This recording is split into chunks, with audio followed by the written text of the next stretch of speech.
We just finished round one of the NFL draft. Me and Dobbs are going to go through pick by pick and evaluate each selection by each team. If you don't know ball and want to know ball, be sure to subscribe and leave a like. Let us know in the comments your favorite and least favorite pick from the actual draft.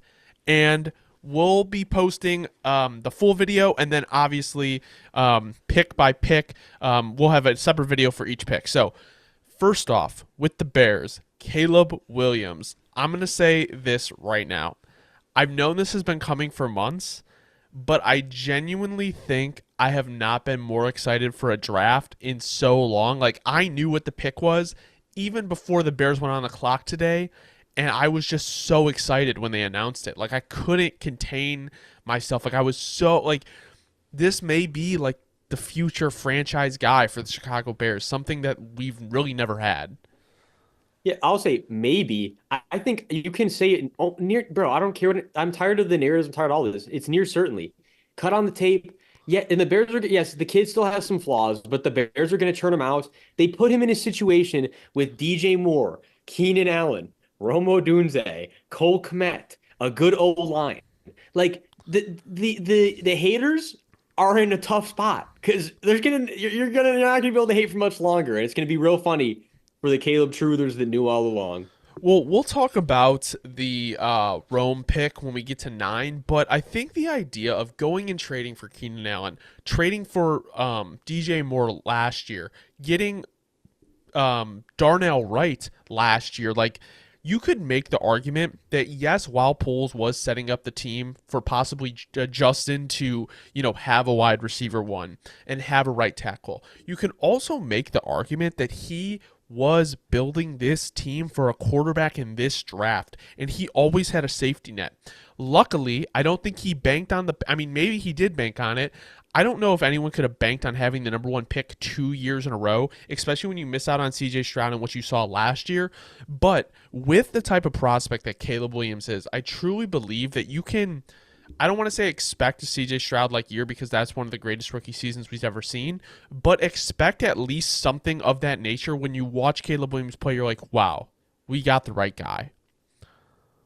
No, absolutely. You guys got the right guy. There was zero doubt in anyone's mind that has been watching Caleb Williams for the last 2 years.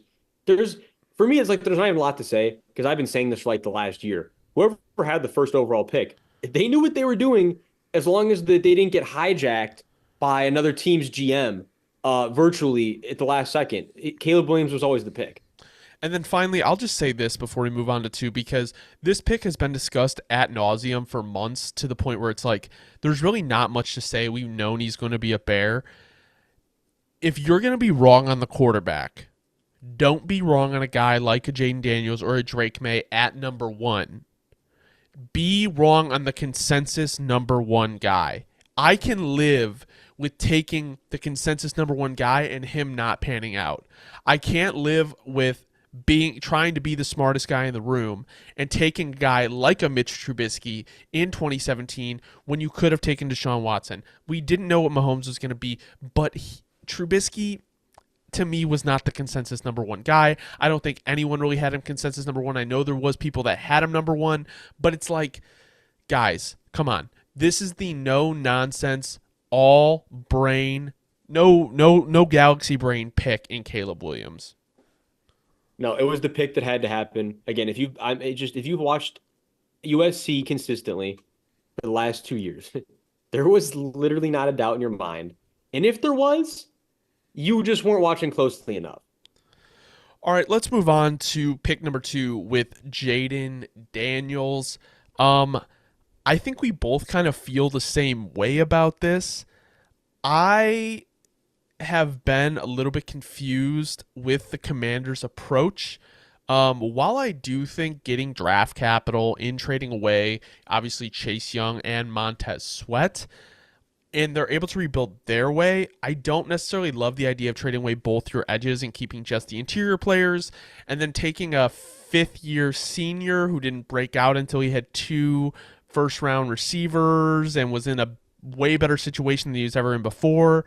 I am not a fan of Jaden Daniels at 2.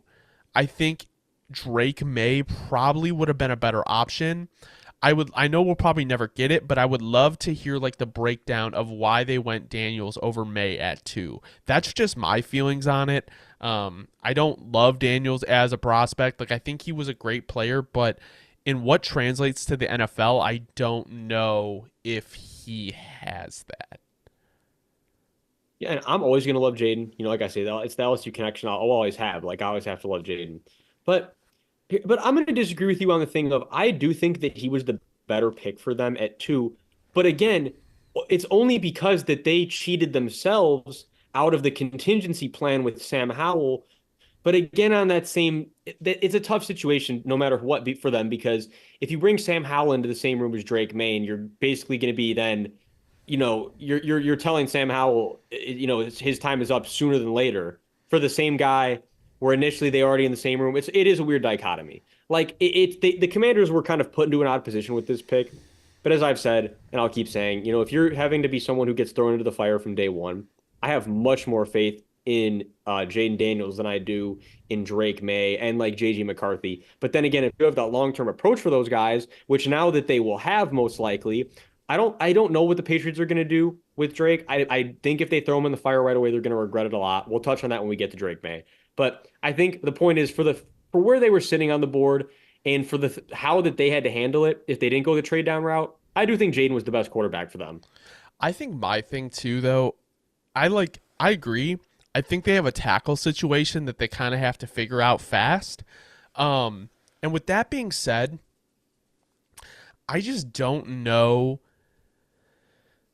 I don't know. Like I understand what you're saying, and I agree if you're gonna look at it from like if you want a quarterback that you can put on the field right now and get an NFL product, Jaden Daniels is probably going to be that guy. Drake May and JJ McCarthy, I think we both agree need to sit a year. Jaden Daniels to me strikes me as he'll show you what he has early, but in terms of growth, that's where I see the positives in May and McCarthy, where they make. I'm not. Believe me, don't get me wrong. Like we stand differently on this. I'm not advocating for McCarthy at 2. I'm not advocating for the Commanders to take McCarthy. I'm just saying in terms of growth, I think you can look for it more in a May or a McCarthy because they are so young compared to a Jaden Daniels who is 24 and transferred out of Arizona. Obviously, that was the past, like whatever happened there. And he started succeeding at his final year at LSU. And I guess you could make the same argument with Joe Burrow. Like he didn't really pop off until his last year, but they won the games in different ways, Like Jaden won a lot with his legs. He did pass the ball well, but not, I don't know, like throwing over the middle isn't his strength. And, when he gets out, he can create, but he's also scrambling. He's taking big hits. I am just not a huge fan of Jaden Daniels. I think he can be successful with Cliff Kingsbury. He has a weapon in Terry McLaurin, Jahan Dotson, Austin Eckler. Like, they have guys. It's just, I don't know. The Commanders have been weird since they've gotten this new regime. Yeah, no, they certainly have. I'll say one thing is this. It's just it makes me happy because I do remember a throw he made his freshman year back at Arizona State. This was like 3 or 4 years ago. I remember watching it and I was like, and it was like at a hotel somewhere I was staying. I think it was like when me and my dad were out of town for like a Saints game or something. And I remember watching like, and there was a few throws he made where I was like, this dude has a future for sure. And now to see him go number 2 overall, it is pretty wild that like that transition from hey, this kid can play to like, damn, seeing him go number 2 overall is not as high as I expected. It is really crazy how life works sometimes. Number 3, New England Patriots, Drake May. Honestly, I think this was the best case scenario for them outside of a trade down. I think if Jaden Daniels would have went here, I think that would have been a very, very, very rough experience for him. Lack of weapons, lack of line, lack of play calling on the coach's side. Jacoby Brissett is in New England, and I think if they decide to sit Drake May for the whole year, even if they let him play weeks 15, 16, 17, I think that's the best course of action. If you throw Drake May to the fire right now, I'm not convinced this is the coaching staff that's able to get him through such early troubles.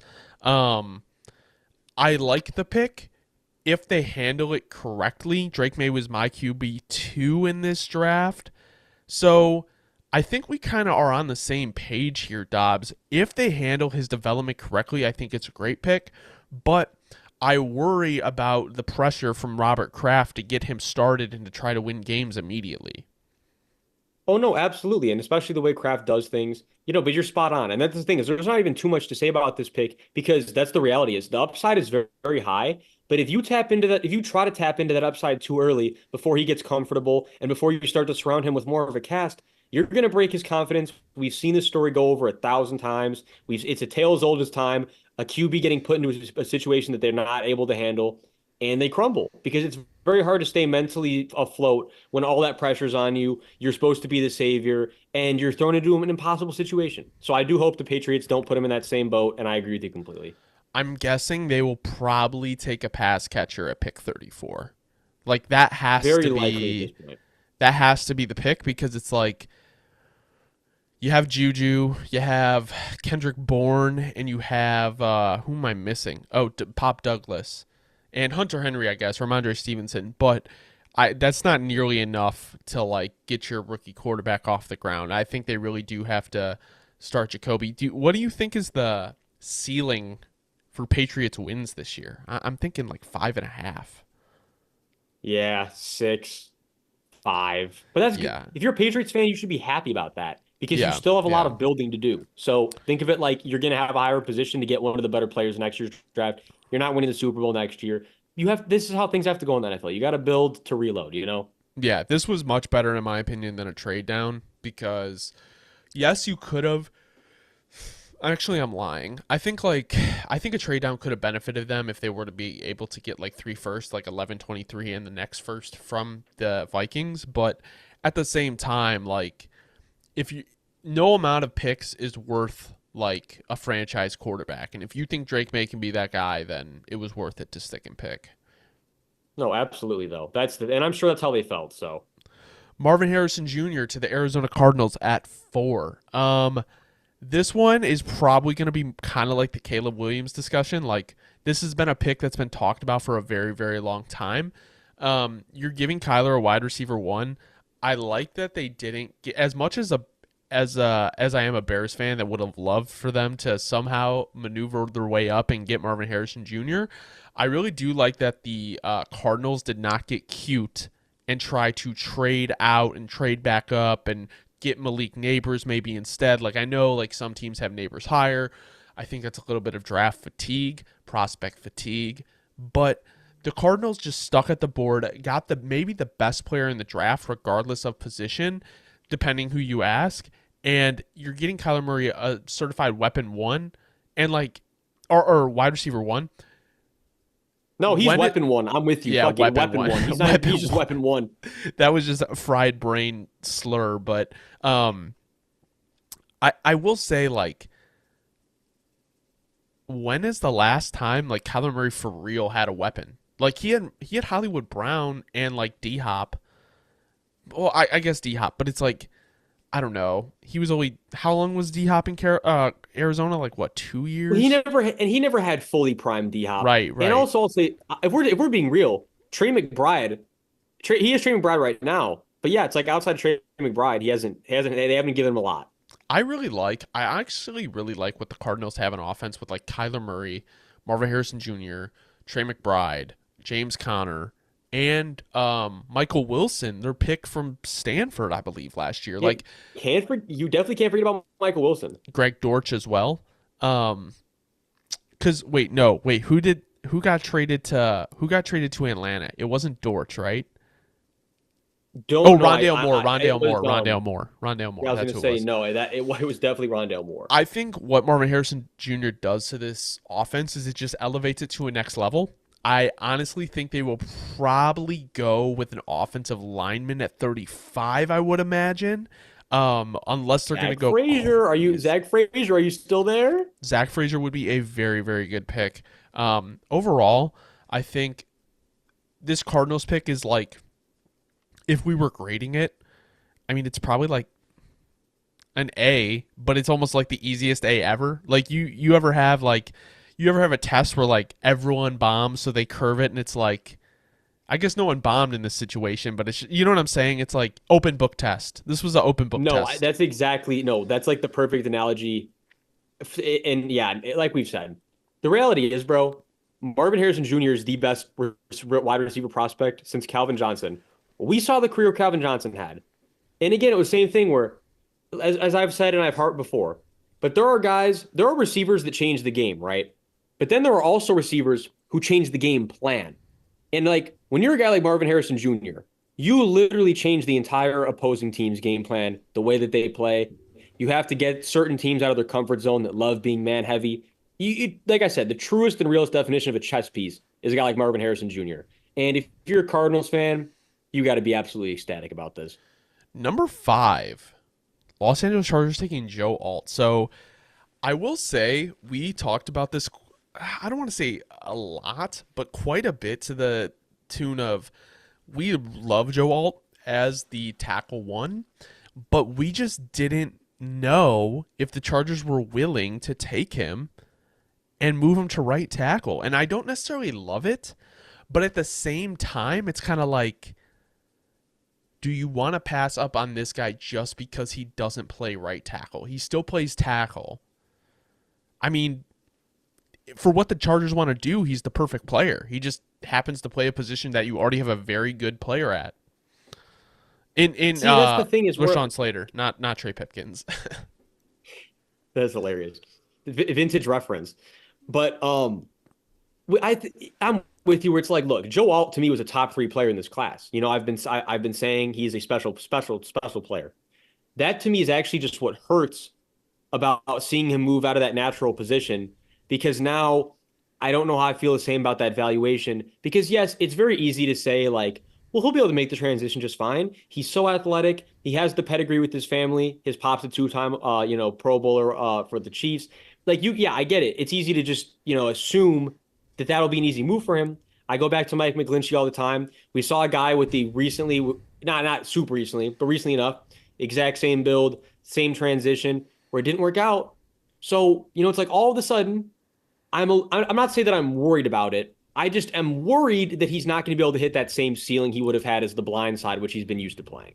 So But let me be clear. If you're a Chargers fan, you should still be absolutely ecstatic about the pick. Even if he doesn't hit his ceiling, you're getting a perennial starter who's going to be able to hold shit down for Justin Herbert for a long time. that's what I was gonna say. Like, it's like kind of a fuck you to Herbert, but also not. Like, not an actual fuck you, but it's like a receiver would have been nice, asshole. You know what I'm saying? Like neighbors, and I guess it's not the Jim Harbaugh style of football, and you can get a guy like Joe Alt at 5. I don't think it was the wrong pick. I think either him or Neighbors is a good pick. I think you get a little bit more risky when it comes to moving a guy across the line. I think Neighbors would have been great. But at the same time, like Harbaugh kind of tipped his hand a while ago when he said basically like the O line, like everyone is relying on the O line. So it's like we kind of No, knew this, he like did. we kind of knew what it was, and it's like I guess a lot of people would be like, well, no, maybe it's just a smokescreen, but like I don't know. Harbaugh doesn't strike me as like the smokescreen guy. Yeah, no, not as much. Not as much. What I really wanted to say though is, and last thing on it, but I'm just more than anything a little bit surprised that they didn't either trade down and go with Latham or go with Fuaga. I'm very happy about the fact that they didn't go with Fuaga personally, but I am, albeit, all things considered, I am surprised that Joe Alt is a Charger when it's all said and done. But like I said, literally when we had the stream, it would be the least surprising surprise if that makes sense. So, all in all, like regardless, Chargers fans, it's a great pick, and you should be absolutely ecstatic. New York Giants select Malik Neighbors at number 6. I saw some smoke screens about this that they didn't want to deal with like any diva receivers, so they were going to take Rome. And then after they took Malik, I was like, oh my God, they were the team that sent all these smoke screens out that they did not like the way that Kayvon Thibodeau interviewed at all. And they still took him. So I was like, okay, well, this was just me being stupid. I think Malik is I'm done great. falling for him next year, bro. Yeah, I'm not yeah. falling for him anymore. The Giants are the ultimate smoke screen team. I think while I do think passing on JJ McCarthy is interesting, I don't blame them. You get like a certified weapon in Malik Neighbors, and for Daniel Jones though, like or Drew Lock, I don't know. Like I know like they're probably not the quarterback of the future, and you get a weapon here, and I'm sure they would have loved to trade up for Drake May, I guess this is probably the best pick they probably could have got outside of Drake May. No, how I look at it, bro, in this case, and I think you'll agree completely. It's kind of the same situation as the Patriots, but different. Let me explain. You're gonna because that sounds misleading. You're gonna see what I'm saying. Where it's like, really, no matter who you took this year, you're not gonna be winning much next year. You still are gonna have a lot of building to do, and you're probably gonna lose a lot of games. So with that being said, why not, like we're saying, take a certified real weapon that's actually gonna be able to help you long term, as opposed to a project that could totally bust out, especially in that situation that's very bleak, where it's like, we had ourselves a real weapon that could potentially be an all pro. And then we'll worry about the quarterback next year when we might have an even higher pick potentially, or in that same range where we don't have to trade up and there's not as many teams that are QB needy. I think that's probably the thought process. Next year's draft process is going to be interesting, especially for QB needy teams, because we just don't know kind of what the prospects are going to look like. But I will say, if you look at where the Giants have spent their money, they traded for Brian Burns. They have Dexter Lawrence. They have Kayvon Thibodeau, who is going to be getting paid. Obviously, they let Xavier McKinney walk. They needed, and they let Saquon Barkley walk. They needed to add a certified weapon on offense, and that's exactly what Malik Neighbors is. I think they would have been happy with any three of the receivers, and regardless of who your quarterback is, this helps them out. And there are reports that Darren Waller may be retiring as well. So if you lose Darren Waller, you are asking your quarterback to throw to Wan'Dale Robinson, Jalen Hyatt, and Darius Slayton. That's not a good receiving core for any quarterback in the league, not even Patrick Mahomes. So this was probably the best pick the Giants could have made. It's just like, at least now when you make your next decision at quarterback, you know you're putting him into a slightly better situation. Absolutely. Number 7 to the Tennessee Titans, we have J.C. Latham. I think this was a great pick, honestly. Surprised, like we said, we were a little surprised the Chargers didn't go there. I still think it was a good pick. The Titans needed a right tackle. They also need a left tackle. They also need a right guard. So they have 3 of the 5 positions filled out on their offensive line. I was a little bit cautious. I thought they would possibly take a receiver.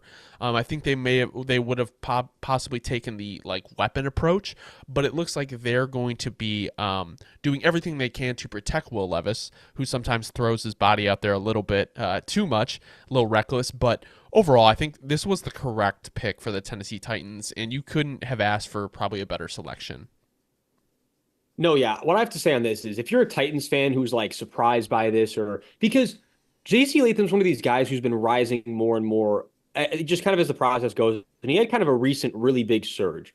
But like I've said, if you've crunched that Alabama tape, this shouldn't be a surprise to you. This is the guy who has versatility all over except for center, in my opinion. But regardless, he's going to play blindside for Will Levis. Just compact, strong, great feet especially for his size. I mean, for the man's size, he moves like a gazelle. It's unbelievable. And that's really all I'm trying to say is if you crunch the tape, you were not surprised he's going top 10. And more than anything, if you're the Titans, you should be ecstatic because, like you're saying, oh, they could have gone weapon, they could have gone with as they say, the shiny new toy. But you know how I feel. Bro, building through the trenches is how you build a long-term sustainability for a team, especially with a team like Will Levis that's looking like they could start turning things around sooner than later because Will Levis is looking like a really nice surprise over there with how quickly he's starting to, kind of come into his own. So if you're a Titans fan, you should be absolutely ecstatic about this pick. Don't be upset just because JC Latham wasn't projected to go this high. That's all. None of that matters. As we just saw today, none of that matters. Where anyone was talking about him going, you're not, nobody, none of these guys were in the room talking about how well he's going to fit in the scheme, how well that he's going to fit onto the roster with everybody and match the personality. JC Latham's a great pick. Titans fans, don't be disappointed. Yeah, I mean, I guess my thing too is like I was a Will Levis, I don't know, denier. I don't know. But last year I started to buy in. I admit it straight up. I know I was. You saw the kind of passion that he plays the game with, and like I'll admit, like I didn't watch a ton of him at Kentucky, but like you saw what he's willing to do out there. He has a fucking live arm. Like, his arm is a cannon. Like, his shit can go. Calvin Ridley, D-Hop, Treylon Burks. Now you have like 3 of the 5 pieces on your O-line. And this is the beauty of it, guys. If And Tajay Spears. Tajay Spears and Tony Pollard and That's Chig crazy. if Oh, we can't forget. you can't forget about Chig. This is the beauty of it, guys. If for whatever reason JC Latham doesn't pan out at tackle, you have your right guard of the future. And then you have Cushenberry, Yep. Skronsky, and Latham on the interior. If you get your tackles figured out, that interior is an amazing line to have.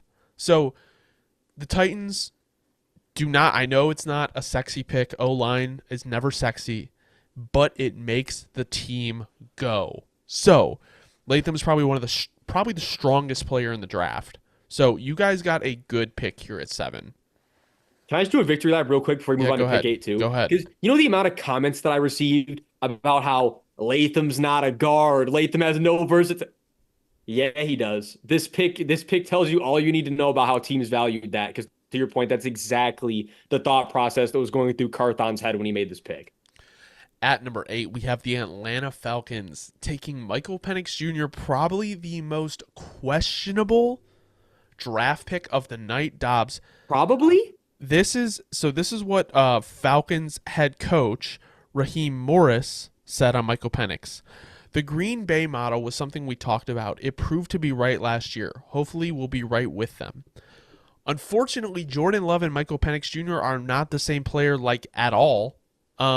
Jordan Love came out and was kind of very raw out of Utah State and sat behind a Hall of Famer in Aaron Rodgers.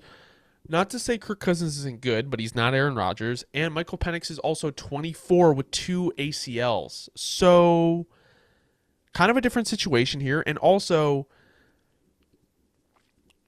I feel like you're kind of competing now, and the Packers were already competing, and you could have used the top 8 pick on a defensive player or move down. That's where they're killing me with this one. And look, I'll say, look, Saints fans, Panthers fans, and Bucks fans aren't going to be complaining about it. You know what I mean? But look, jokes aside, like, you could have traded down a couple picks and gotten a lot of capital that you probably need, and still made this pick. You could have just does not made the pick at all.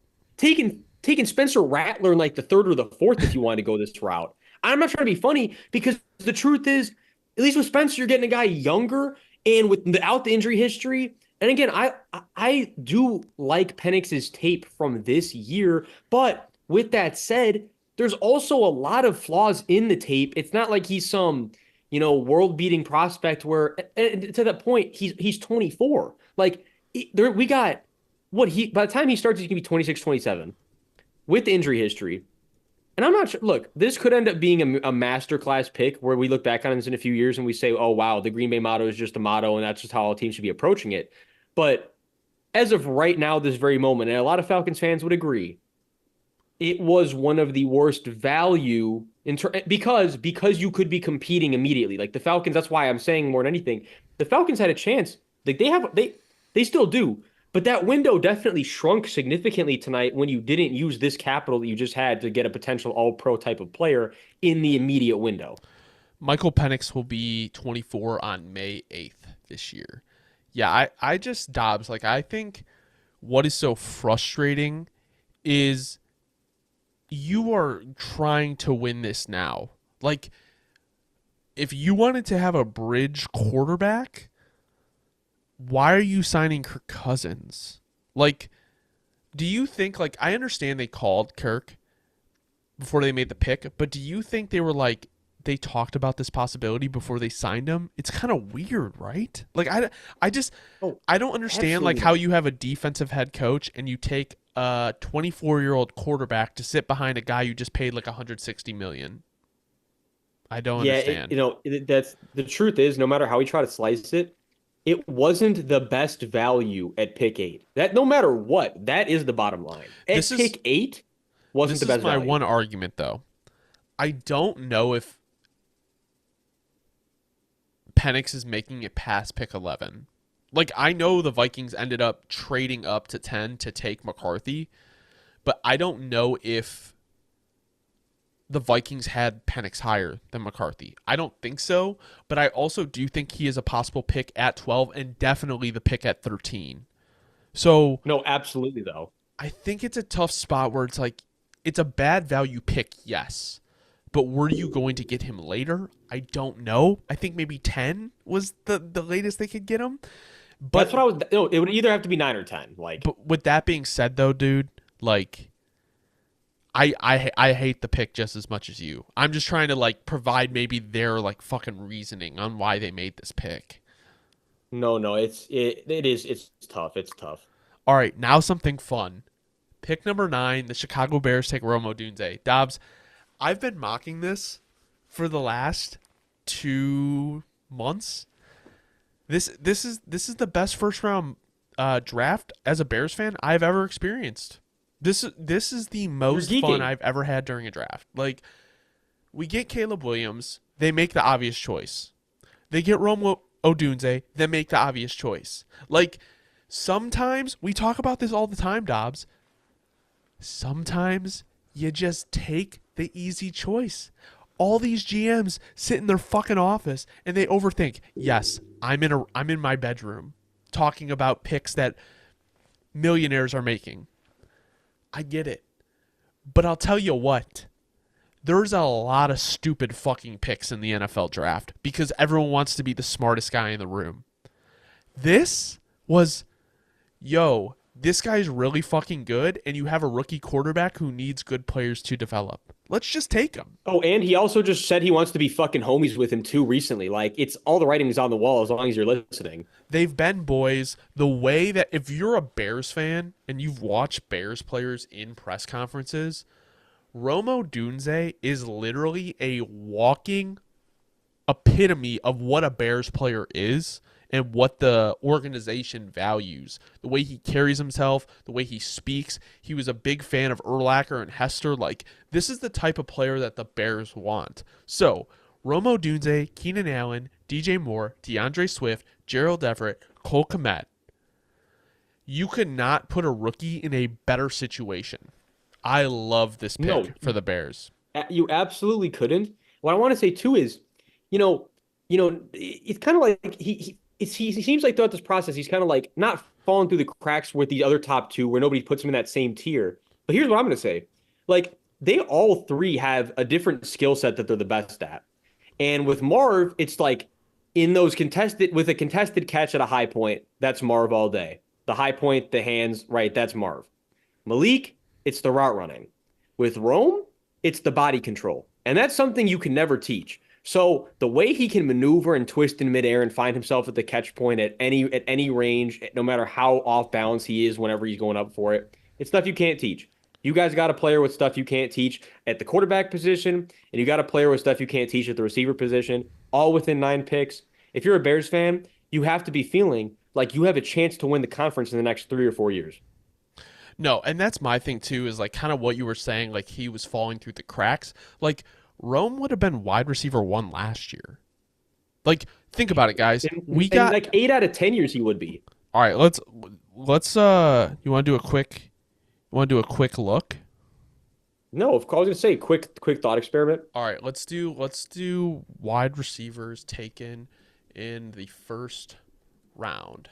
All right. I can tell you off the top of my head, one guy that would outdo him recently was Jamar Chase. But like I said, so it's not every year. So I said 8 out of 10. So we know Jamar was definitely a better So I prospect. got it pulled up. Last year it was JSN, Quentin Johnson, Zay Flowers, and Jordan Addison. So yes, he would have definitely been taken first last year. 2022, Drake London, Garrett Wilson, Chris Olave. I don't know. Basically, he would be an argument for wide receiver 1 in No, my he. opinion. I think he probably him and Garrett Wilson would be like but like truthfully, he probably edges him out.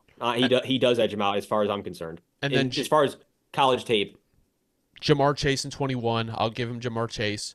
2020, he Henry was a special Ruggs, prospect. Jerry Judy, CeeDee Lamb. 20, CD is also maybe yeah. one of those guys that I would say edges him out a little. But that's if you're being edged out by Jamar and CD Lamb, that's not a slight. Like, Yeah, we don't have to keep going. Basically, the point is the Bears got a great receiver at number 9 to pair with their rookie quarterback. Amazing. Good shit, Ryan Poles. At yeah, number Poles was cooking crazy tonight. Poles, you've earned yourself a Taco Bell bender for the next 2 I, weeks. I was just about to say. Taco Bell bender, guys. All right. Pick number 10, Minnesota Vikings select JJ McCarthy. You obviously feel differently about JJ than I do. I don't necessarily dislike JJ. I don't know if he's all that he's hyped up to be. If you are going to draft JJ in the first round, though, I don't think there's a better team than the Minnesota Vikings to do it. Justin Jefferson, Jordan Addison, TJ Hawkinson, Aaron Jones, a very good O line, and Kevin O'Connell. If you sit him behind Sam Darnold all year, I think the Vikings got a great value at number 10 for the future. Yeah, the key word there was all year. Because jokes aside, if they decide to pull the plug in, oh man, we got to sell some more tickets. We got to get the hype going. We got to get JJ out there. I don't care when it is. It shouldn't be this year. JJ, fantastic tight window thrower. The intangibles, the mental stuff, we're all there in that area, right? But in terms of processing the field, it needs work. But the footwork is really good. He's spotty, right? As I'm saying, like there's areas he excels in, there's areas he needs a lot of work in. You can not shortchange the fact that it's going to take at least a full season, a full off season this year, a full off season next year. You give him that time, I do truly believe you have a potential future. I'm not going to label him as anything. I'm going to say a future productive starter. And that's what I do believe you have in JJ at the floor, as long as you're willing to just give him time. If you throw him into the fire, I do promise it's not going to end pretty. No, I think you would hurt his development a lot. And honestly, like, because you got to think, the Vikings have Justin Jefferson, who's going to be becoming he will be the highest paid receiver. I don't know what the fuck I'm talking about. If you don't have a succession plan, or you get a quarterback that is not able to maximize the best receiver in football, and you've known for a while that Kirk Cousins was kind of nearing the end of the road, and there's arguments that maybe you could have took a quarterback last year, right? So my thing is, if you get this pick wrong, I don't know necessarily where you stand in the eyes of Vikings fans, because it's like their team is very, very talented. Yes, they could use another corner. They really could. And we'll talk about their next draft pick later, which I am fucking pissed about in a good way for the Vikings.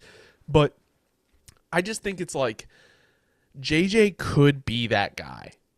But at the same time, if you look at the quarterbacks in the division, right now, can you tell me that JJ McCarthy is going to be better than Jordan Love and Caleb Williams?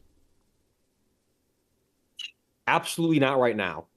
But again, I think to what you were saying, can he produce enough with that talented roster around him to lift them to where they're competing, like seriously competing? I do think he could do that, as long as you give him the full 2 off seasons. I agree. I think it was a good pick for the Vikings. Definitely thinking long term, and you can tell like they have a good building there. Kevin O'Connell, Kwesi Adofo-Mensah. I like what they've done. I don't love all of Kwesi's picks, but overall, I have like what they've done on defenses. I think they've had a very good offseason, personally. No, absolutely. I was going to say, and also if you're a Vikings fan, you can feel very comfortable that Kevin O'Connell has at least 2 years of job security after tonight. Olu Fashanu, number 11 to the New York Jets. I think this one, I want to say we both have talked about, like, if they didn't go pass catcher, I'm a little surprised they passed on Brock Bowers. If they didn't go pass catcher, they would probably go O-line. I don't know if I ever mocked Olu here. No, I'm shocked. And I want to say before we even get into it, like what really it is truly very confusing to me. And let me be clear, because I had Olu's top 15 talent in the draft. I love Olu. But the problem is you have 1 or 2 years left of Aaron Rodgers, and you signed tackles for this 1 or 2 year window. I know again 1 year deal, but I'm gonna say look, if we're looking at it just looking straightforward, I'm gonna. I think it's kind of wishful thinking to think Aaron Rodgers has 2 years left in him. It probably is this last year, right? Like that's probably realistically how I look at it. Why, me personally, why would you not maximize that window with a guy like Brock Bowers? But I get it. I do get it. It's the long-term approach. It's a potentially safer approach. When you because I'm always say I always love trenches first. You know me. That's always how I'm going to feel. It's never going to change.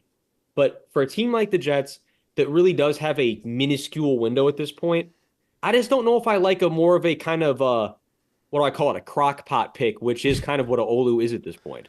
I mean, here's my thing, Dobbs. I like the pick. I struggle with his run blocking, and I know they want to run the ball with Brees Hall. I do think they would have benefited more from a five position guy like a Graham Barton, Troy Fautanu type of guy because of the fact of like we know their O line loves taking turns getting hurt. Like they just love like, oh, you're hurt? Okay, now my turn. Like they love doing that. So it's like take a guy who you know, like to me, Olu is only a left tackle. You know what I'm saying? Like he's only a left No, tackle. absolutely. And while I do think, okay, so like I will give them credit because it seems like the Jets have made a lot of Will McDonald when they really didn't need D line. Like I think he's a good player, but I think they could have used somebody else.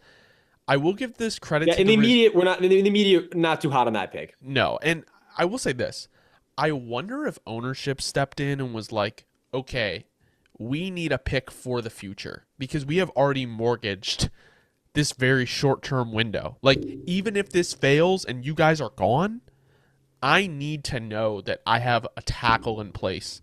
And Olu can really be that guy. So, overall, I do like the pick for the Jets, and I think it was good for the long term success of the team. I don't necessarily know how much this helps them in trying to win a Super Bowl in the next 1 to 2 years. I agree with that completely, though. And I think that's the perfect analysis. And how about this? Cherry on top. The fact that Olu's not a great run blocker yet, at least now you get a full season, very likely to sit behind and just learn and develop into this offense. So from that perspective, it was a great pick. Number 12, and I'm sure a lot of teams, not teams, fans of this team are a little on the fence about this. Bo Nix. We had six first round quarterbacks go in the top 12. So half of the top 12 picks were quarterbacks. I think once Penix went at 8 and McCarthy went at 10, it was kind of like there's no doubt that Nix is going 12 because the Broncos don't have a second round pick. Sean Payton, I find it very hard to believe, is going into the season with Zach Wilson and Jared Stidham. He dealt last year with Russ, and I'm sure this was his way of telling ownership, like, listen, I tried it with your guy. It ain't work. I'm not trading up, not getting rid of capital. If he's there at 12, I'm going to take him. Because I don't know if the Raiders were in love with Nix, but at the same time, I do think they would have taken Penix, which means to me that they're not sold on Minshew or Aiden O'Connell being their starter this year. So it's almost like you don't have a second round pick. You got a third. He's definitely not going to make it to the third. You kind of have to take this pick. And what I will say is though, when we did all those mock drafts for the Broncos, they were always super hard to pick for because it's like, what do you do? Like, what actually makes an impact on your team? I know there's a lot to do with them, and I'm just rambling now, but it's like this kind of seemed like even though it's probably not the best value, like this was kind of maybe the only pick they can make. No, and what I'll say is too, how about I even throw a kind of a wild card here? I wouldn't be surprised if they just same concept because like what we're saying, they're not going to immediately be winning a lot of games. That's just they have a lot of work to do. Wouldn't be too shocked to see them just roll out Stidham next year again for majority of the season. You let Nick soak up that knowledge, learn, get used to the system. We've seen it's a recipe of success, and then get him out there next year when you build up more assets, get more around him. I wouldn't be shocked if that's the route they decide to go, even though that they took him this early, because they have so much building to do, and that's the bottom line. No, I agree. I mean, I think that's the value too of having the first round pick is they have 5 years on a rookie deal. And this is a long term play for Sean Payton. I don't think They're going to throw him to the fire. And honestly, bro, I wouldn't be surprised if Zach Wilson is the starter. Like, This season, especially, like we're saying, if losing is technically better than winning in the immediate right now to build those assets, like yeah. I mean, I think Stidham will probably end up being the starter, but it's like they didn't just trade for Zach Wilson to have him on the roster. Like, they obviously see something in him. And like, if they're gonna be developing Bo Nix and Zach Wilson, like those are two like kind of good bets to have. Like, I do like the pick for them. I will say this. They need to improve the O line and they need to improve their wide receivers because Cortland Sutton and Tim Patrick are just not what's really built for success, and that's also why I thought they were a player for Brock Bowers, maybe. But I yeah, just they're think, just not yeah, healthy enough. If they could stay no. healthy, that's a fine duo, but it's just they just can't stay healthy. So I mean, okay, realistically, Dobbs, what do you think this year looks like for Bo Nix? Like, do you think he starts half the games? Do you think he sits the whole year? Where are you kind of lying with this? I would lean towards at least halfway. I could see anywhere past halfway. But Okay, if they sat him the whole season, I would have no issue with it, and I would say it was a great play. I I know on it, Broncos fans don't want to hear that, but again, it's yeah. about the long term. If you always want short-term gratification as an NFL fan, you're very likely not going to see a lot of success because you have to go through the patches to build up to a point where you can actually start building long-term success. This is honestly, in my opinion, outside of the Vikings, the best place for Bo Nix. I think he fits a Sean Payton offense I very, think very he no, I well. think it just is straight up the best place. I got to be honest, bro. You think you would take this over the Vikings? Honestly, yes. Because the way Sean Payton, I've already seen him work with the smaller QB, the legend himself, and I know Drew is different than Bo Nix, but you get my But point. I just but they're think that Bo kind Nix in of this offense, similar quarterbacks, though. that no, then the more you watch him, trust me, especially if you were a Breeze homer, like you're saying to yourself, I can see why Sean Payton wants this guy. I'll make the argument too. Nix is more mobile than Drew. Like, people don't give credit to Nix for Way how more mobile. good he is with his legs. Like, I could be wrong, and I could be talking about the completely wrong player, but I think Nix was like he picked up the most like first downs on like third down with his legs out of any quarterback in the league in college football. I So wouldn't be surprised. I saw him do it a bunch of times on tape, and he rolls that pocket whenever he has to, and he is much more athletic than he gets credit for. good pick by the Broncos. Well, I shouldn't say good pick. I'll say interesting, hopefully good pick for the Broncos. At number 13, we have a interesting, hopefully good pick for the Raiders. I didn't expect this one at all. I don't think I ever fucking mocked him here. After Never. taking Michael Mayer last year, the Las Vegas Raiders take Brock Bowers, giving Gardner Minshew some weapons. Devontae Bro, Adams, Jacoby I Myers, Brock Bowers, like what? I don't know. I don't know. this is just one of those picks where I guess, like I'm fine with you going BPA when you're in a position like the Raiders were. And I guess like we said about a lot of these other teams. You know what? You're probably not going to be drafting super late again next year. Take BPA, keep building up that roster. I don't mind it. Like, but at the same time, you kind of wasted capital on Michael Mayer all of a sudden, Yeah. unless that you're just going to be rolling out the two tight end, two receiver sets all the time. I don't know. I mean, maybe that's the route they're going to go now. I don't know. So We're just going to have to find out and see what they're cooking. the only argument I can make for the Michael Mayer pick is Tom Telesco is now the GM. That was a Mike Mayock pick, and Tom Telesco may have came in and told Mark Davis, just said, "Listen, I'm going to build this team my way. I don't care what we have on the roster because I need to use the foundation of what I am building." Regardless if you think Tom Telesco is a good GM or not, I do think Brock Bowers is probably the best player available and will be a good. I mean, like, he kind of does strike me as a Raider, right? Like, he does seem like a Raider type of player. My concern He'll comes fit well in, there for sure. yeah, my concern comes in where it's like, I also think Gardner Minshew is a Raider type of player. Looking at the board though, it's hard because if all the quarterbacks are all, do you think? Do you genuinely think the Raiders thought all six quarterbacks would be off the board by 13? No, I I don't mean, think anybody did. I don't think anybody did because, like, bro, we would have mock drafts where, like, and obviously, we'll never know, but like, where Penix was falling to them at like 43. Like Penix going Because eight nobody, fucked the whole draft. if you were looking, the only way you saw this coming was if you had a crystal ball that actually worked. Because this was the most unprecedented draft first round that I think we've all ever seen. I will say though, Brock Bowers, Jacoby Myers, and Devontae Adams, if they address the running back need, maybe in the second or third round, is probably one of the best pass catching trios in the NFL. No, it is. But on that same thing, Devontae is getting older. Like, and once Devontae's out of there, Yeah, it's tough.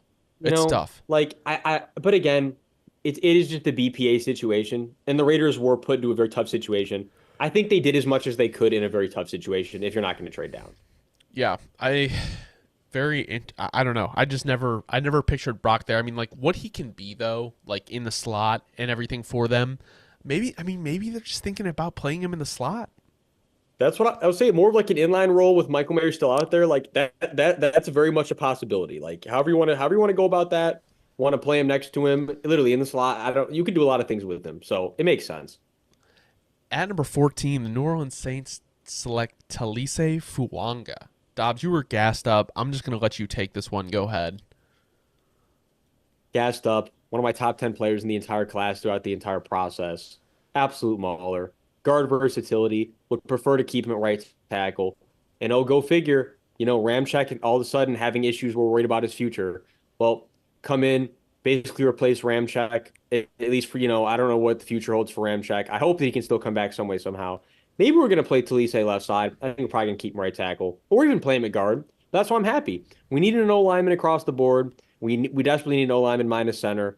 We got our guy. I love Talise so much. He was, he's just one of the guys that I would have loved to have on the Saints. I've been saying the entire time. And it's rare because for the first time in a while, we actually got, hey, I know Saints fans agree. One of the guys that we all were falling in love with that we actually wanted. It wasn't a project guy. It wasn't purely an athleticism guy where the tape doesn't match it. No, this is a guy who dominated Latu on tape. I can live with us picking a guy like that any day. I'm ecstatic, bro. Yeah, I mean, I think unfortunately, I would imagine this probably means you're running it back with Penning. And like, I guess it's not unfortunately, you still want to give him time, but maybe you take the pressure off when you have like a new guy on the line who can kind of demand attention. Like he is that type of player. He is a vicious guy in the run game. He is a good pass blocker. And similar to JC Latham, he can play guard as well. So even if he doesn't work out at tackle, you have a guy that can move to guard. I think there was really no other consideration besides tackle at 14 for the Saints outside of maybe defensive line like Byron Murphy or That would have been even, only other. yeah, like defensive line. So a lot of people had Talisa Fuanga even above JC Latham. So like you could have arguably got and Olufashanu as the process went on. So I know. I realistically, know. I had him. I know. I had him number two. the Saints could have gotten the second best tackle here at 14. And after looking how the board fell, how many tackles went in the first, like you can't be upset at that at all as a Saints fan, regardless if you're Oh, protecting I'm loving Derek it. Carr or whoever is your quarterback going forward. Just if you're a Saints fan, it's who dat today. We're lit. So do you think Ramczyk is just kind of gone now? Do you think he's the swing tackle? Like, where do you think that's gonna go? I don't even think Ramczyk is like projected to even play this year necessarily. Like, it's kind of like it's kind of like he's in that David Bakhtiari type of situation. So we're just gonna have to keep an eye on it as far as that goes. We're just gonna have to see. All right, moving to pick 15, we have the Indianapolis Colts taking Leatu Latu. Honestly, this was one of the more surprising picks for me just because I thought they were going corner or pass catcher. Like, I think they were big players in Brock Bowers. I think the Rams were as well. But, you know, for a guy who medically retired for 2 years to go as the first defensive player off the board, very, very interesting. I really, really like the pick by the Colts. I think they probably have one of the best defensive lines. Quiddy Pay, Forrest Buckner, Raekwon Davis, Leatu Latu, Grover Stewart, Samson Ebukam, Taekwon Lewis, Eric Johnson the second. Like, they are loaded on that D They line. are And very loaded. Leatu Latu is a dog. Like he's not some complimentary piece that you put on your defensive line. Like, he is a real life edge. Like, this is a real life player that you got. No, he should be the alpha on an already really, really good line, which is what's crazy. So let me ask you this. Because the fact that the Colts are so weak at corner, do you think they looked at it and said, well, we can get a corner, or if we beef up our pass rush like crazy, maybe our corners don't matter as much? No, absolutely, and especially with a guy like Latu, who you're much more confident has that blue chip upside versus any of the corners that were available. It makes a lot of sense, and it's just more of a long term thing. Like you could fill the need this year for the corner with a guy that you're confident in, or you could be confident you have a future perennial All Pro pass rusher for a long time, regardless of how things turn out this year. It's exactly the route the Colts went. Again, you also realistically it's not like you're going to be winning the Super Bowl very likely with a Richie coming back, basically having his rookie year next year. There's still some time to build things. So when you look at it like that and you say all of a sudden we could have a potential perennial All Pro on the line while we build for the future, it makes a lot more sense like that. Well, also, it's like, if you take away the medical history, it's Leatu Latu and Byron Murphy. Like, those are the top two players in the draft, no question about it. It's the medicals that really raise questions about him. Yes, it is risky, but he also really hasn't been injured since he's been at UCLA. So it is a worry, but I don't think it's anything crazy. If I'm a Colts fan, I'm ecstatic.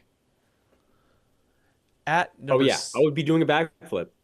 backflip, Chris Ballard's doing it. So is Jim Irsay. Jim Irsay is definitely hitting him. Jim Irsay was off a perk tonight. At number 16 to the Seattle Seahawks, they swept in and stole Byron Murphy from the rest of the draft. Dobbs, you want to talk about this one first? Yeah, one of my guys throughout the whole process. I said he was going to go earlier than a lot of people thought. I don't know where a lot of people thought he was going to go, but I think there's still, maybe right in that area where he should have gone, and I think even should have gone a little bit earlier. But if you're a Seahawks fan, let me just say it like this: you got one of the best players in the whole draft. You got a guy who, again, like I was just talking about with Latu, potential perennial All Pro, Pro Bowler type of player. A guy who's going to come in, just wreak havoc on those trenches. With Leonard Williams right next to him, he's going to have so many one-on-one opportunities. Boye Mafe, Uchenna Nwosu on the outside. This four-man pass rush is going to be electric. You guys already have a great, minus the safety situation, a good secondary. Like, you guys can fill that out in the later rounds of the draft. You guys are going to figure it out. The Seahawks defense is really, really coming back to form, like vintage Seahawks defenses that, Seahawks fans love. So. I think a lot of us thought that the Seahawks were going to address the interior offensive line, especially with Troy Fautanu available. I wonder if the medical issues scared them away from him, or I'm leaning with the fact that they got a defensive head coach who just came from the Ravens, who had a dominant pass rusher in Justin Madubuike, and was like, you know what? Let me go get my own guy. We already have the secondary built up. Leonard Williams, Byron Murphy the second. Draymond Jones is there. Boye Mafe, like you said.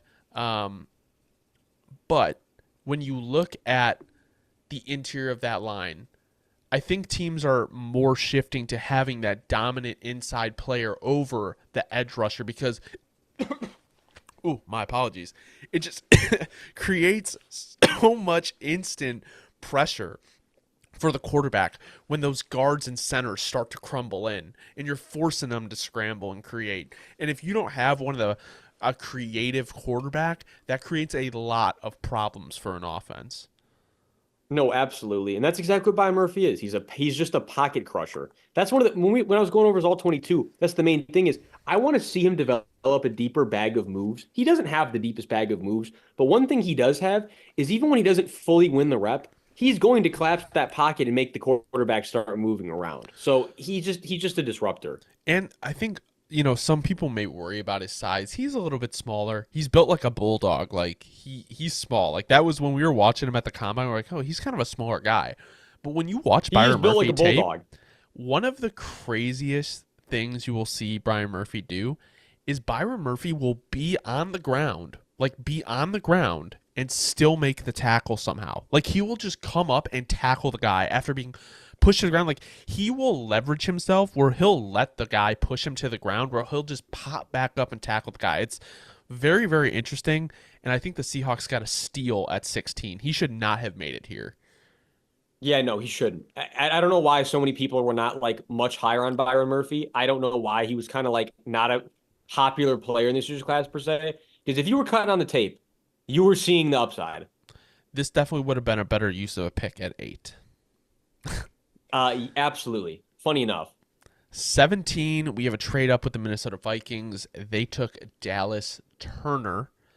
I fucking hate it, personally, because the fact that the Vikings were able to get their quarterback with only trading a 5th and a 6th makes me want to throw up. And then trading up again to get one of the youngest, best pass rushers in the class in Dallas Turner is sickening. So, especially in a blitz-heavy scheme like Brian Flores, if I had to grade the Vikings draft, I'd probably, just for the first round, I'd probably give them an A. It was very, very good.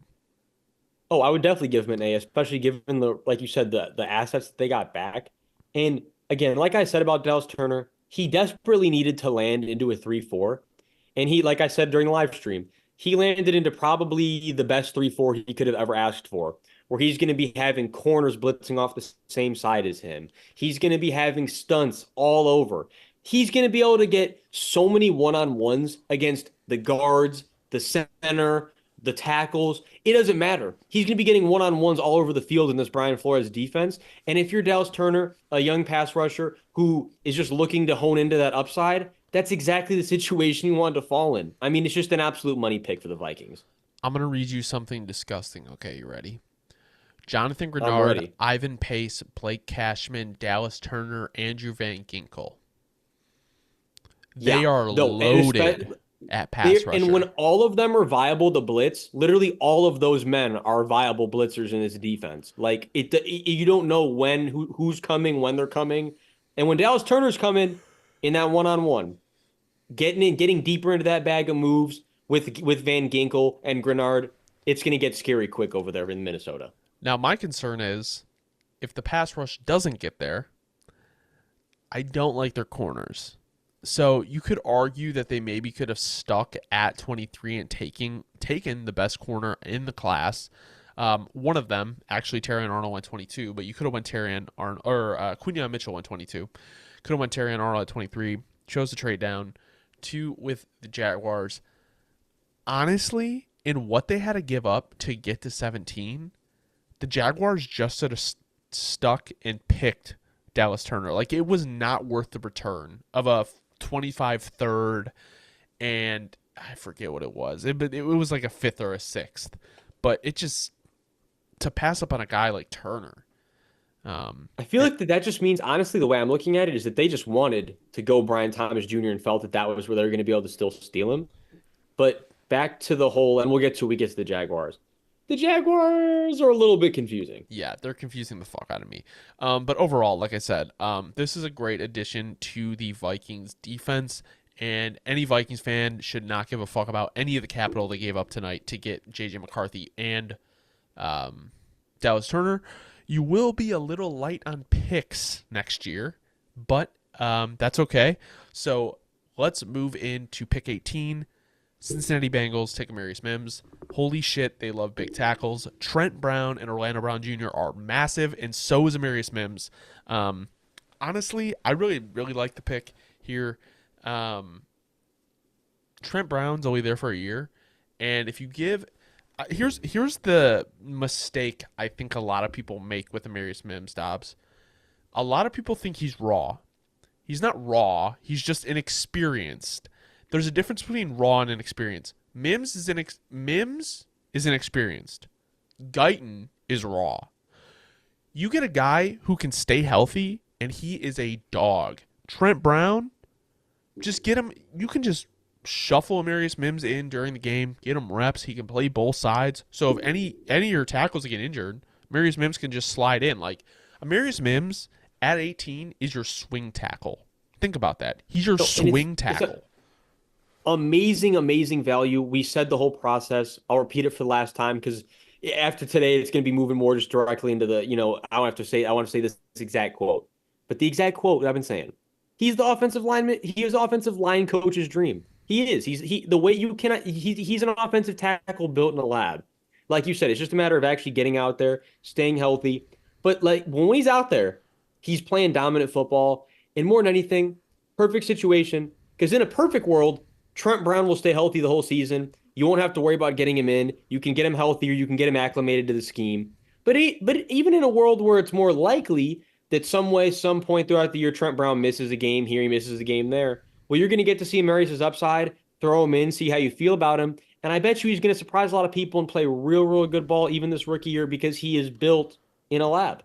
Yeah, no, 100%. I mean, if you look at the way he moves for a guy that is 6'8", if you just watch him at the combine, the only thing kind of worried about him is he struggled with injuries and he got injured running at the combine.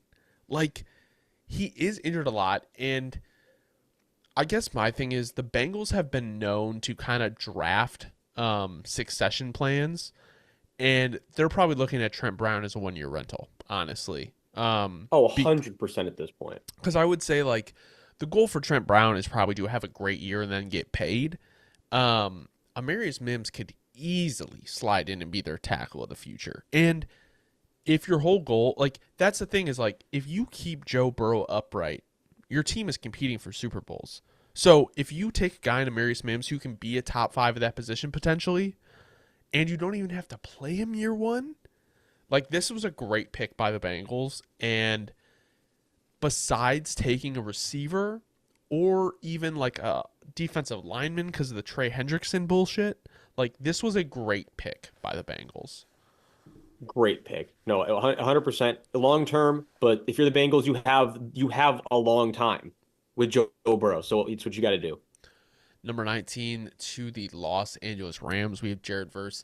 Verse personally was one of my favorite edges in the class. I think his combination of speed, strength, and kind of like violent. He has a really good motor. Really good motor. I think adding him to the Rams with Kobe Turner and who's their other lineman? Why am I blanking? Byron Young. Byron Young is great. And little fun fact, the last time the Rams picked in 2016, they also picked a Jared Goff.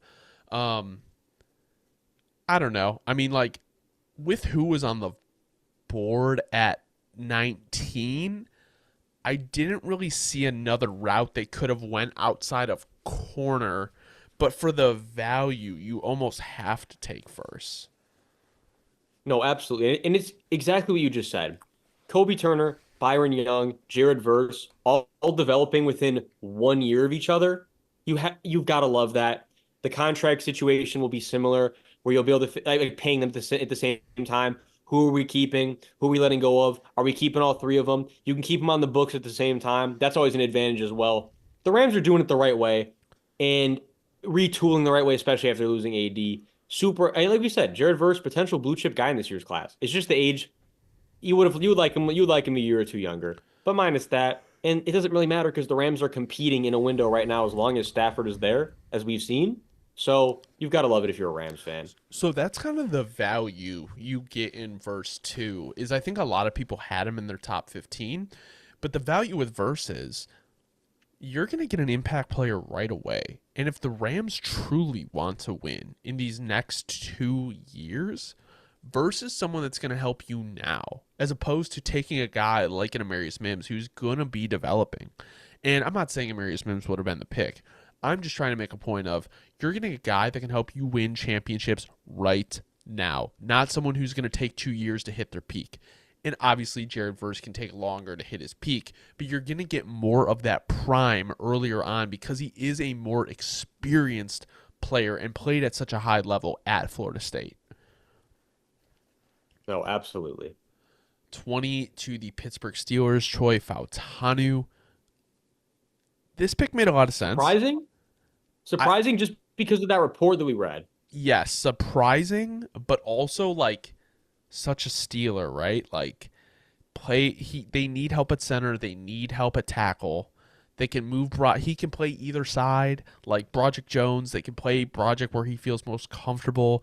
They have Isaac Seamalu. Like Fautanu gives them options because if they really wanted, they could play him at center. Um, and right now they have him That's listed where I'm as thinking a that they might be leaning guard. with this. You know, because he just got listed as guard too. I'm thinking though, like you're saying, I'm thinking they're probably going to lean playing him center. Yeah, because you'd have Broderick Jones, James Daniels, Troy Fautanu, Isaac Seamalu, and then Dan Moore. I know Steelers fans hate Dan Moore. So I don't know. The thing is, you also could kick him out. You also could definitely just replace Moore with him as well. Like you have so much versatility. That's literally he is Mr. Versatility along with Graham Barton. That is the appeal of Fautanu. Like he was so good, like wherever you play him, and we know the Steelers have struggled with O-line issues for a long time, and in outside of the medical uh kind of red flag, getting him at 20 is kind of nuts. I mean, like I could have seen him going as early as 10 to the New York Jets. 100%. We've been saying that for weeks now. So Yeah, I mean, overall, very, very good pick by the Steelers to get a guy who can move around the line and fill in wherever you need.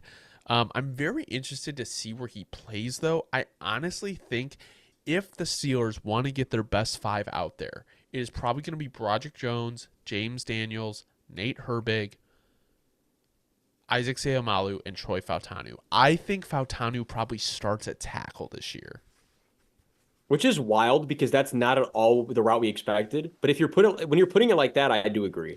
Well, I think we were thinking Fautanu could wind up in Seattle, where they definitely need the interior, and that would have been a better solution for him or situation for him in terms of if you're going to play him on the interior. But I think the value is, like we were saying, Fautanu gives you the option to get your best five out there.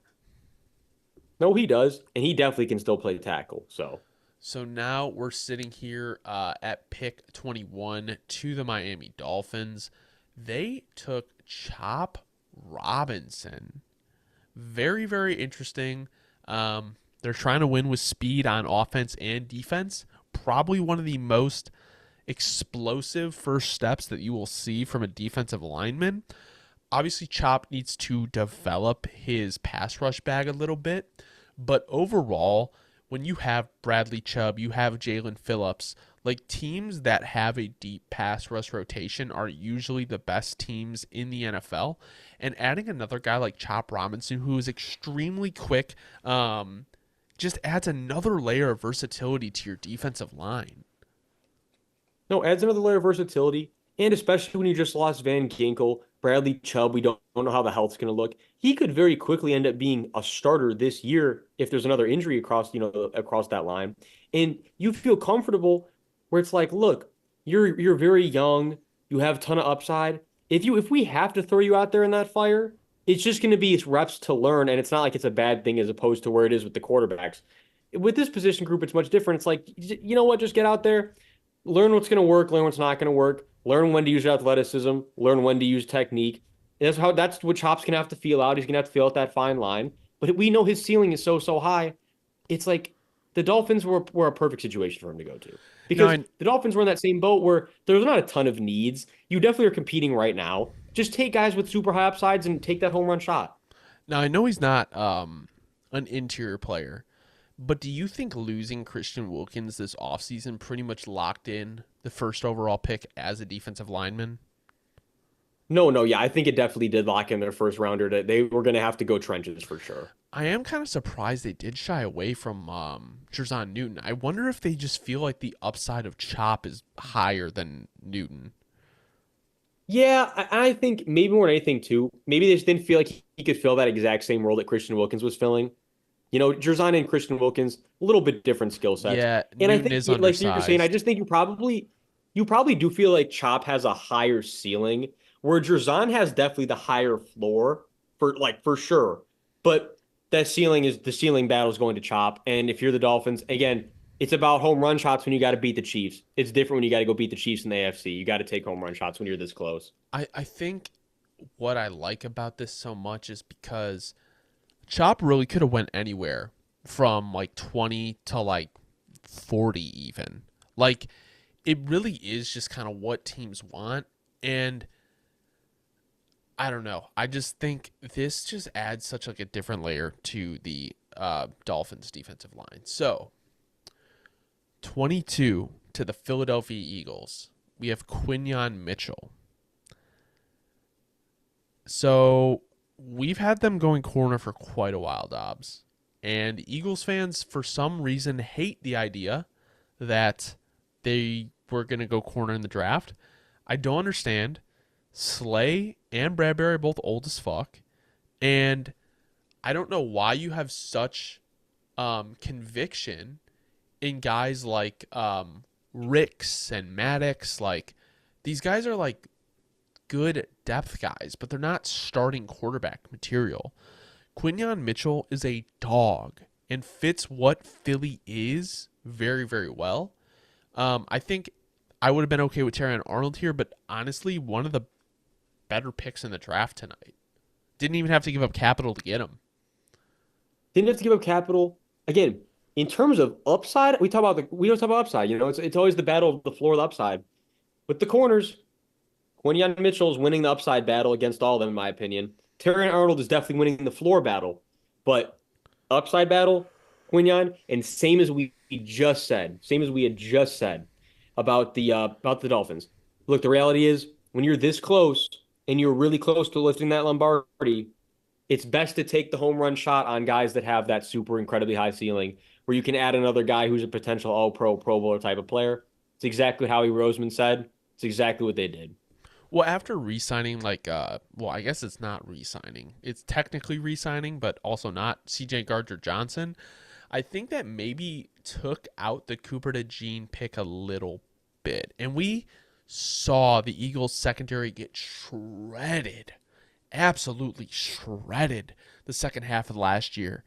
So it was kind of like, I think now with the Eagles having 2 second-round picks, they're probably gonna target linebackers, I would imagine. Linebacker or Definitely at some point receiver. tomorrow. But it's just like there's such a drop off in corner from the first couple guys to where they're going to be picking in the second round that it's like, yo, no corners have gone off the board. Like, you have your pick of the litter. Like, this would be a great addition to an already pretty good defense. Absolutely. Like, no, any Eagles fan that is worried about this pick, I'm telling you right now, give the man a chance. I do think you're going to be very happy with this pick long term. If he hits that ceiling, you're going to love the man. 23 to the Jacksonville Jaguars. They traded back with the Minnesota Vikings. They took Brian Thomas Jr. They have an interesting room. Gabe Davis, Christian Kirk, Zay Jones, and Brian Thomas Jr. Obviously, they have Evan Ingram and Travis Etienne as well. I don't get me wrong. I like the pick, Dobbs. I do. I do like Brian Thomas Jr. a lot. I think he would have been much better off in an offense with a kind of solidified wide receiver one. Because it's like I could see Brian Thomas Jr. being asked to be the wide receiver one and basically getting all the attention where he kind of gets shut down. Like, I think that's why he was so good at LSU was because they had another guy in Malik Neighbors, you know? Like, I'm not trying to compare him to Juju, but Juju was much better when Antonio Brown was there. No, I agree. Here's my thing. I hear what you're saying, but on that same side, I'll just say it like this because this it's just food for thought, you know? Because I agree with what you're saying. It's just food for thought. It's the same thing though as how like that was what people were saying about Jay Jettas with Jamar Chase. Is it was like, well, he's the guy who has the more touchdowns and all that because Jamar's just taking the attention off of him. But we've seen that that's not the case. And I think more than anything, what I do love about Brian Thomas, where I think he actually can be a number one, is he's shown, look, I can beat press coverage. I can get off the line versus anybody. I definitely got the size to win most matchups. So you know what? I'll say of a lot of the receivers in the first round, I actually think Brian Thomas is one of the few that's kind of primed to actually maybe be able to thrive in a role where he's going to be a number one. But either way, I think Christian Kirk is still going to be that number one with Trevor Lawrence with that connection they have. So it's kind of like either way.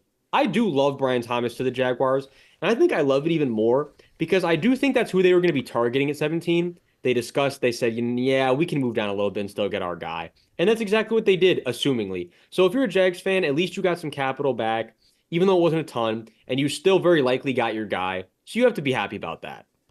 Yeah, I agree. I mean, if you look at Brian Thomas Jr., that is a good idea to think of it like that, where it's like Justin Jefferson and Jamar Chase. Like, that's a unique view because we could see. I mean, like, you got to think of it the other way too. Then Malik Neighbors, who's really that? Like, I don't really count Darius Slayton as like a guy that's going to take attention away from you, you know, and he just is getting older. So I'm interested to see how the rookie seasons go. I think the receiving talent on the Jaguars is better than the Giants, but I think Brian Thomas Jr. honestly adds like just a different type of receiver to this offense, like big body and fast. Like Gabe Davis, you know how I feel about him. I know you're not super high in him. The combination of Yeah, you know how I Ingram, feel about Gabe Davis. yeah, I think the combination of Thomas Jr., Kirk, and Ingram is really something that could scare a defense. No, and I think to that point, last thing on it that I have, but I'll tell you this because I think it's just it's crazy, but it's true. You know, all of a sudden, Brian Thomas Jr. could have definitely a better rookie year than Malik Neighbors. He Interesting. definitely could. Interesting. 24 to the Detroit Lions. We have Terrion Arnold. Again, I fucking hate the pick. Um, You hate it because it's a great pick. I hate it because it's a great pick. And to me, I personally have Terrion over Quinion. I just like how young he is. I like his athleticism. Um, and the Lions desperately needed a corner, especially after the Cam Sutton things that went on, Cam Sutton stuff that went on, and yeah, it's not Ay, good. ay, They ay. lost CJ Gardner. Ooh, I'm sorry guys, it is late. CJ Yeah, Gardner it is Johnson. literally getting so late over here right now. We're Yeah, grinding for you guys right yeah, now. that CJ Gardner Johnson, and they brought Brian Branch in last year. Um, Terran Arnold can be a CB1 for them.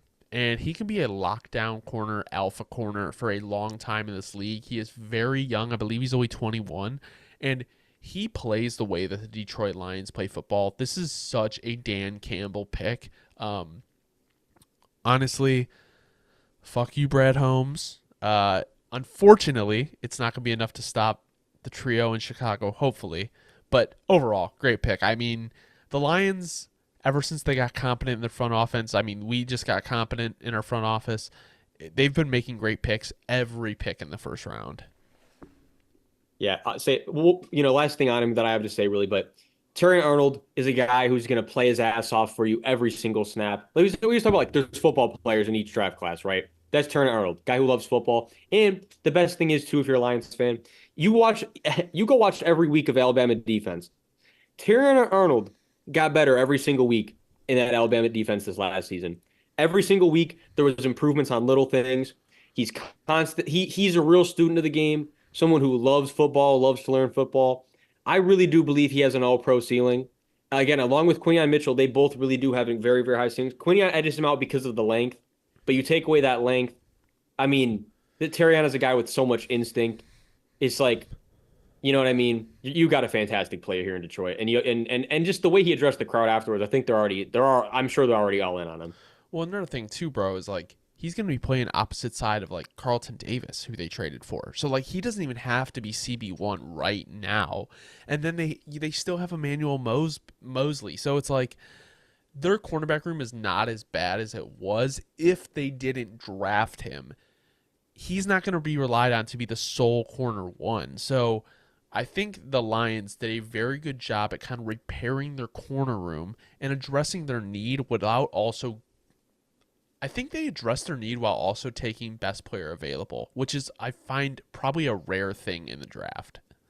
Very rare. And they pulled it off masterfully with the trade up. They executed it perfectly. Dan Campbell's going crazy again.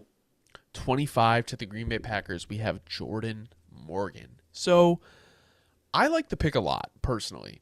And that's not me being like an asshole as a Bears fan. That's genuinely, I think Jordan Morgan is a good player.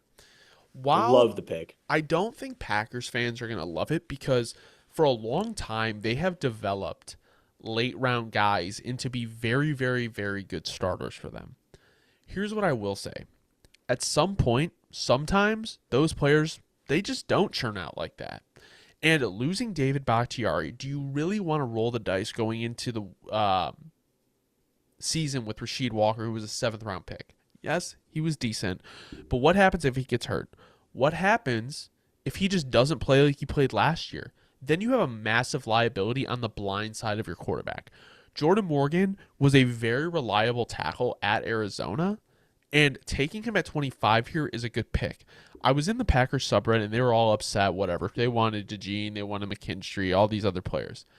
Morgan is a good player for you, and he is a first round talent. The idea that he's not a first round talent is wrong. Like I believe if he was there for the Chiefs, they probably would have taken him instead of Xavier Worthy.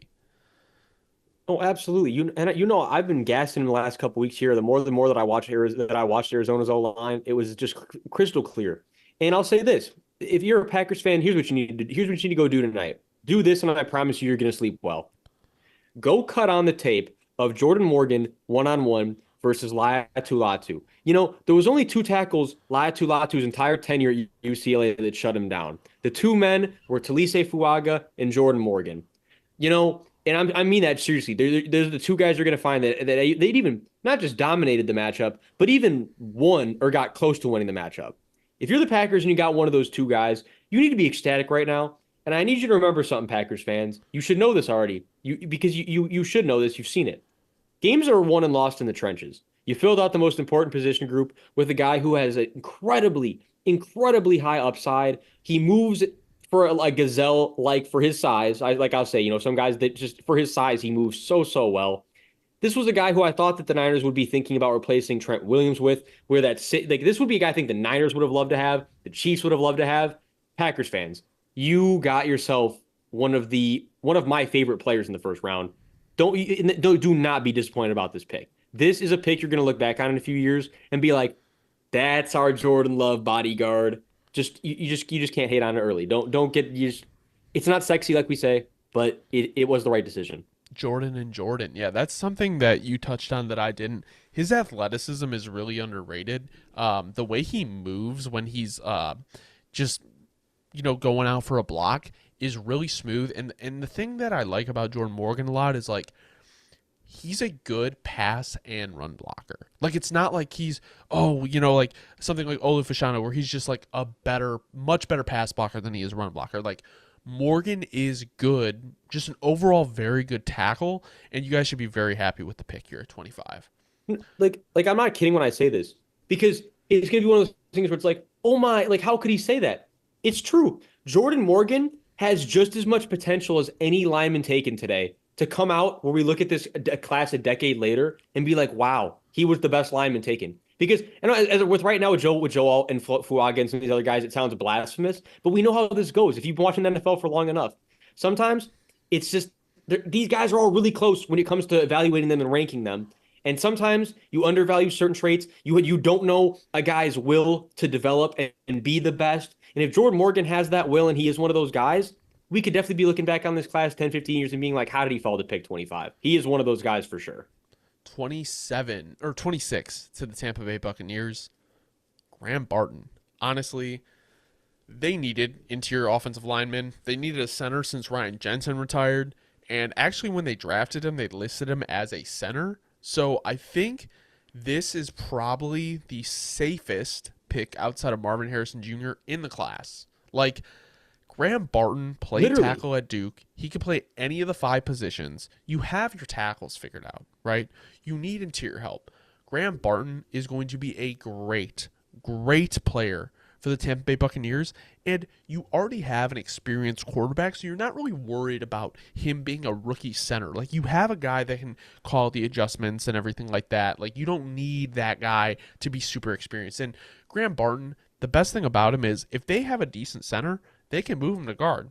Like, I'm not saying I'm saying like they're going to start Barton at center, but I'm saying if your guard gets hurt and you have a better center backup than you have a guard backup, you can move Barton over. Like, it's not going to be the end of the world. He is that type of player. No, and like it's funny too, because and again, obviously, he played tackle at Duke. And that's where if you're a Bucks fan, you should be ecstatic because he was winning almost every rep with. And here's let me be clear with what I'm going to say here because you're gonna a lot of people are gonna be like, what is he? What you're trying to slight him? I'm not at all. Let me be clear what I'm trying to say. Where the technique for the position was nothing, super amazing. Where you're like, but that's the point. Is because he's so strong with such physical punch at the point of attack that he didn't even need to have fantastic technique to still be able to dominate at tackle, which is why teams are evaluated that. They said, and it makes sense. They're like, well, he plays much more like a center. He is going to be a better center in the NFL than he would be a tackle. But he still was able to dominate his position group, even with like, I don't want to say improper technique, but just not the best tackle technique, not the best range on his arms, not the best reach, but he made it work because he's such a strong guy. And now you're moving such a strong guy to a more natural position for him. He's going to be a mauler for you guys, and Bucks fans are going to love this pick. And that's the other thing too is like he's a very athletic player. Like, that's the thing we're seeing about these linemen is like they used to be just big, bulky guys. Like, these guys are like very good athletes. Like, he played lacrosse in high school, I believe it was, and he was moving when they were showing those pics, and obviously he's beefed up since then. But like the true athleticism in your body doesn't go away. Like, you may lose some No, speed. talk about when you cut on the Duke tape. If you want to know one player that you would never see standing still, always looking for action. It was going to be Graham Barton, I promise. He's always looking for the next impact. He's always looking for where he can come impact the game. You got yourself a high motor guy in Tampa Bay, and you guys should be ecstatic about it. 27 to the Arizona Cardinals. They're taking the edge out of Missouri, Darius Robinson. Someone who can play on the interior, someone who can play on the edge. Dobbs, I know this is your guy, so go ahead. He was one of my guys the whole process. Again, so fulfilling to see him go in the first round because you're starting to get doubts. You're starting to say, "Oh man, is he really going to fall to like mid second, like early third somehow?" There's no way that these teams saw the same tape as me. I'm very happy to see that that's not the case. He went first round. I didn't expect it to be to the Cardinals, honestly. But if you're a Cardinals fan, this is fantastic because you're still a little bit young and raw with the edges, but at the same time, BJ Ojulari, and then you can play Darius on the edge, but you can also rotate him on the interior. If someone gets injured on either side, you can literally move him anywhere. He's like the Graham Barton of the D line. Like, you know what I mean? You can play him anywhere and you're going to find success with him. I do think you're going to have a much higher upside with him on the interior of this D line. And in this Gannon defense, where there's going to be a lot of fun stuff going on, a lot of stunts, a lot of blitzes, I think you've got to love this if you're a Cardinals fan. You got yourself a guy with a lot of versatility, a lot of different tools you can use with him. And I'm just very happy to see him go in the first round. One of my guys, and I think he'll be one of your guys soon, Cardinals fans. I think a reason why this pick is so appealing to Cardinals fans and why it is appealing to the Cardinals front office is if you look at the Cardinals D line, they really need help everywhere. Like Justin Jones, yeah, they signed him, but he's not going to prevent you from getting another player. The value in taking guys that are versatile, like you said with a Graham Barton or a Darius Robinson, where you can play him in other spots, is you can worry about getting the best player at a spot you need filled, and then just putting Darius Robinson where you need him. Like, this team has so many holes that it's like you can just move him around wherever. Like, you can put him wherever you want to put him. Darius Robinson probably presented the most versatility to the Cardinals at 27, and you have a pick at 35 that you can use, and maybe you use it on a defensive interior player. Maybe you use it on another edge. Maybe you use it on Zach Frazier and get a center. That's if he falls to them, because he very well could be taken off the board before that. But if he falls to them, I would be almost I'll place a bet on that tomorrow if it's available. So, very good pick by the Cardinals. Marvin Harrison Jr., Darius Robinson. I think Cardinals fans should be very, very happy with the fact that they got two players that are probably going to be starters for them for the next 5 years, and probably very good starters. I mean, like, Darius Robinson has a very, very good motor as well. So I think he rose very, very much, kind of starting like a month and a half ago, and I don't think it ever really died off. Yeah, it started slowing down a little more in on like the mocks and stuff. That's what I'm saying. It's good gratification for me that it was all just capped the whole time. 28 to the Kansas City Chiefs. The Bills fuck the league again, part 2. So the Chiefs took Xavier Worthy, the speedster wide receiver out of Texas. The Bills also traded with the Chiefs to give them Patrick Mahomes. So I would just like to know why the Bills consistently love to just fuck everybody else over in the league. I know you lost those 4 Super Bowls in a row, and that probably still hurts, but what the fuck? Rashee Rice, Dude, Travis Brandon Kelce. Bean is a secret agent for the Chiefs, bro. Only I swear to explanation at God. this point. He's on some fucking Snowden type shit. No, he's Um, getting paid under the table the big bucks. Like this is crazy. Xavier Worthy, Rashee Rice, and Travis Kelce, and Hollywood Brown. Great addition, three-peat incoming. I mean, Mahomes was obviously in love with this guy after the combine, and it's like, how do you allow this to happen? Like, this was such a, like, this was as soon as he broke that record at the combine, everyone's like, oh, he's a Chief. Like, this was the most, like, avoidable pick. Like, anyone could have jumped in front and taken Worthy just to not allow him to go to the Chiefs, and they didn't do it. They set up the league for failure. And that's what's funny though too is where I do get the double-edged sword of it, where a lot of teams are looking at the drop issues. They're looking at the failure to get separation against more of the dominant corners that he faced. And you're saying to yourself, not I don't want to say fail to get separation, but more fail to get off the line. You know, like you see the lack of physicality show up. And so I get where some teams were like, it's just he's not gonna fit us. But that's what makes it so sickening, is that the Chiefs are the one team that without a doubt was just like, Xavier, you're gonna fit over here just fine. Yeah. It's sickening because I do get why everyone else wanted to pass on him, but the Chiefs are the perfect spot. It's just like you can't Yeah. make that shit up. It's just like the Bills, like the main issue I have with it is I think it's a great pick for the Chiefs. The issue I have with it is with the Bills, because it's like these are like your AFC competitors who you're constantly competing with in the playoffs. Like, you gifted them Mahomes, you gifted them Xavier Worthy. Like, you're repeatedly handing like a rival good players, and for the capital they got for a third, like, dude, what the fuck? Like, what are you doing? With that being said, I think Xavier Worthy separates really, really good. I know he get jammed at the line because he is small as fuck, but I will say, because you can make contact, I believe in college you can make contact past 5 yards, right? Like, obviously you can't do pass interference, but you can push, right? No, yeah, no. It's the much more lenient. That's what I'm saying. Like, in the league, he may have a little bit more success if he's able to get some space from the cornerbacks, like after 5 yards. So this is going to be very interesting to see how it pans out. I do see them using him in a Tyreek Hill role. Obviously, he, in terms of go fucking deep and I'm going to throw you the ball. The issue is obviously those teams are playing too high, so it's like they're trying to eliminate the explosive plays. But I think with Andy Reid cooking up, we're going to see some very interesting plays with Xavier Worthy next year. Say, even on like sweeps on screens, Yeah. he's going to find a role year one, wherever it be. He's going to find a role. 29 to the Dallas Cowboys. They take Tyler Guyton. Honestly, such a Cowboys pick. Very, very, very high upside. He's just very inconsistent. He has really, really good tape, but then some really, really bad tape. But his upside is the ceiling because he is massive and very competitive. Yeah, it's if you're a Cowboys fan though, this like what I like. This or the Niners was the one team that to me only that made sense in the first round. But I think the Cowboys made a lot more sense. Like we said, I've been harping on this for months on the mocks. The Cowboys always take the most athletic, high upside linemen.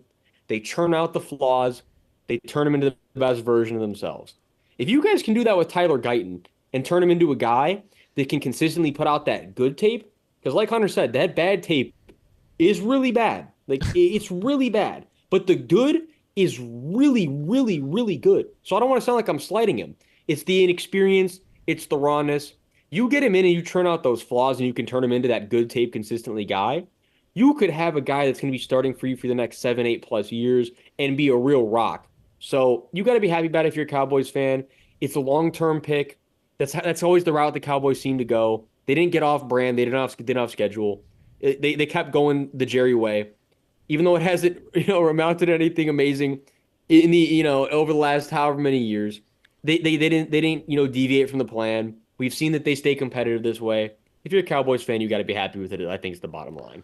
Yeah, I mean, with the way their line was a little bit decimated after losing Tyron Smith and Tyler Biadasz, like it's not the worst thing in the world, but at the same time it's like, okay, we have very obvious holes that we need to fill. So right now their line is looking like Terrence Steele at right tackle, Zach Martin at right guard, Tyler Smith at left guard, and Tyler Guyton at left tackle, and then Brock Hoffman at center. I think that's probably realistic to what we'll see.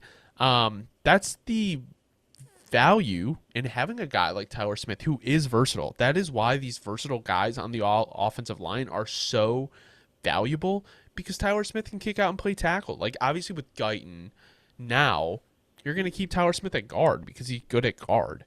And Guyton can be that Tyron Smith replacement. Like he can really be that guy if they develop him correctly. And if I'm the Cowboys looking at what the board had presented me, yes, you could have possibly gone corner interior and Arnold, but like unless you wanted to go with a center in Graham Barton, I just think the value for tackles is a lot higher than interior offensive linemen in the first round. Absolutely. No, and the bottom line is, like you said, the way the board that played after the trade, this was best pick for them and the way that they do things. Number 30 to the Baltimore Ravens, we have the corner out of Clemson, Nate Wiggins. Very, very fast. I know when we talked about it, his frame is a little scary just because of the fact that he is so light.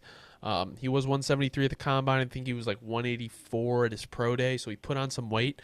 But very athletic corner. Very quick. I think he ran a 4.29 40. I think he would fit. He's going to fit really well in this Ravens defense. I think for the Ravens, it was either corner, wide receiver, or offensive lineman. And I think they took BPA in this situation. No, absolutely. Again, fluid, fast, lanky. I just want to see him put on 7 or 8 more pounds, and I'm going to be really confident he can be a really productive pro for a long time. Just get some more weight on him, beef him up a little bit more.